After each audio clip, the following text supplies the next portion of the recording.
Hey guys, Jay here, and F1 Fantasy have updated the overtake points from the British Grand Prix.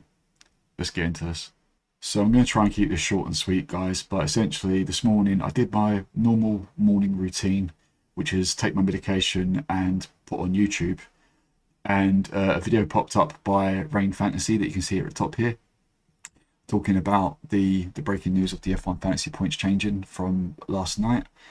So I had a watch, and then I had a look on Twitter where F1 Fantasy Tools put out their tweet, which is mentioned in Rain's video. F1 Fantasy just quietly made changes to the overtakes scored during the British Grand Prix. 2 weeks after the race, they realised that some of their values were off, most notably Antonelli going from 9 to 0 overtakes. More details plus message to follow. I then put out a post this morning showing this tweet along with some updates on my teams. Just heard the news, F1 Fantasy have updated the overtake points from the British Grand Prix. Here is a tweet by F1 Fantasy Tools with the changes to the drivers. Thankfully, no price changes have been affected. For comparison, I've also attached my scores and global rankings both before and after the updates for all three teams from 2 weeks ago at Silverstone. Surprisingly, despite losing points, teams 1 and 3 have slightly increased in rank, team 2 has slightly fallen. And then I've put a link to the F1 Fantasy Tools tweet feed and also to Rein Fantasy's video. And so you can see here is Antonelli's player card from the F1 Fantasy game, and you can see that he now has a negative 16 from Silverstone after his points were updated. So what I then did this morning was basically compile all the assets into a spreadsheet just to get the differences. Now obviously the differences were actually mentioned in the F1 Fantasy Tools tweet, but I just wanted to give like an overall broad view of the before and the updated scores from the budget builder required for the Belgian Grand Prix, and then show the difference. So obviously all the assets that you can see highlighted in red are the ones that have changed, and these are the assets that now either need more points because they needed positive points anyway, or their threshold for their price rises and falls, if in negative points, is now lower. So for example, Hulkenberg, he originally needed a negative 37 for a 0.6 price rise. He now needs a negative 34. So he needs 3 points more essentially to still got 0.6, even though it's still in the negative. Now, again, as you would have seen in the Fantasy Tools tweet, the assets that were affected were Russell, Hulkenberg, Behrman, Stroll, Ocon, Alonso, Albon, and Antonelli. And this in effect also affects Mercedes, Sauber, HAAS, Aston Martin, and Williams.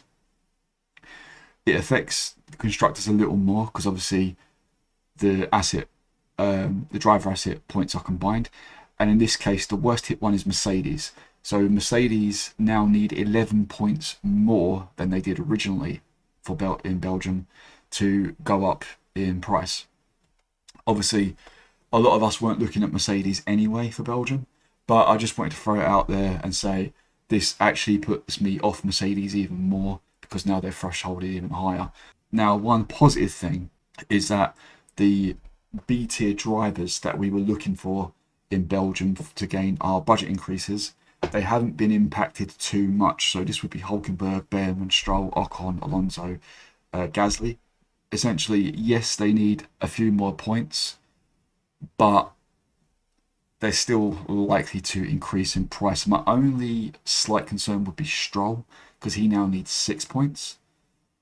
But it's only a concern because Belgium is a low overtaking track. It's hard to overtake in Belgium. Just something to bear in mind. I mean, we do have the sprint race, so that helps.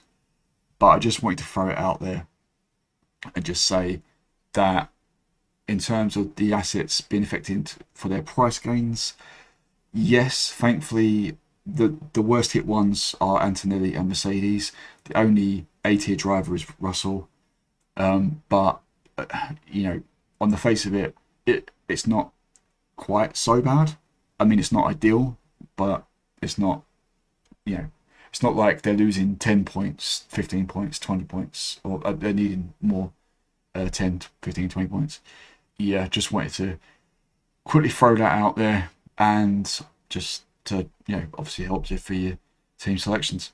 Now, for me personally, in regards to the scores at Silverstone, the impact it's had for me is I've got my teams here from before the updates. So Team 1 scored 256 points, Team 2 scored 283 points, Team 3 scored 252 points.